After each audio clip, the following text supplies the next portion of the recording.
নমস্কার বন্ধুরা, মহুয়া টাইমস চ্যানেলে আপনাদের সবাইকে স্বাগত জানাই। আজকে আমি পৌঁছে গেছি কল্যাণীতে এবং বিজেপি সদস্যতা অভিযান এখানে চলছে।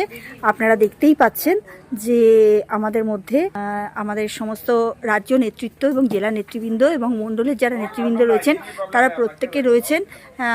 ইনি হচ্ছেন আমাদের মহিলা মণ্ডলের একজন আমাদের কার্যকর্তা এবং এখানেও রয়েছেন রুম্পা দি, আমাদের একজন কার্যকর্তা। এই দিদিও রয়েছেন একজন কার্যকর্তা।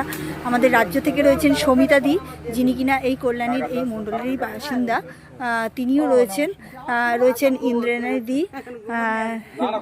দেখুন, আমরা একদম গ্রামে পৌঁছে গেছি, যেখানে কিন্তু সুন্দরভাবে কাজ চলছে। দেখুন, পুরো গ্রাম্য একটা পরিবেশ এবং এই গ্রাম্য পরিবেশে কিন্তু আমরা আমাদের কাজটা করছি এবং সদস্যতা অভিযানের কাজ করছি।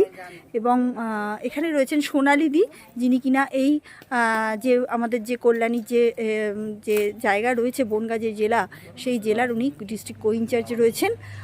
এখানে আমাদের কার্যকর্তা ভাইরা রয়েছেন, ইন্দ্রাণী দি রয়েছেন, যিনি পুরো বিষয়টি অর্গানাইজ করেছেন এবং আমাদের সঙ্গে কাজ করে যাচ্ছেন।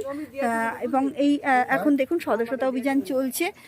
আপনি দেখতেই পাচ্ছেন যে এই দিদি সদস্যতা অভিযান করেছেন। এই দিদি হচ্ছেন শম্পা দি, ইনি আমাদের এই কল্যাণীর এই মণ্ডলের প্রেসিডেন্ট, যিনি কিনা মহিলা মোর্চার, যিনি কিনা কাজ করছেন। দেখতেই পাচ্ছেন যে এখানে কত রকম কাজ চলছে। এখানে শুধুমাত্র যে আমরা সদস্যতা অভিযান করছি তা নয়, এটা একটা অদ্ভুত জনসংযোগের ব্যাপার। যে জনসংযোগের মধ্যে দেখুন এখানে কিন্তু একটা ঘরোয়া পরিবেশ এবং সেই ঘরের মধ্যে কিন্তু আমরা আমাদের কাজটা করছি।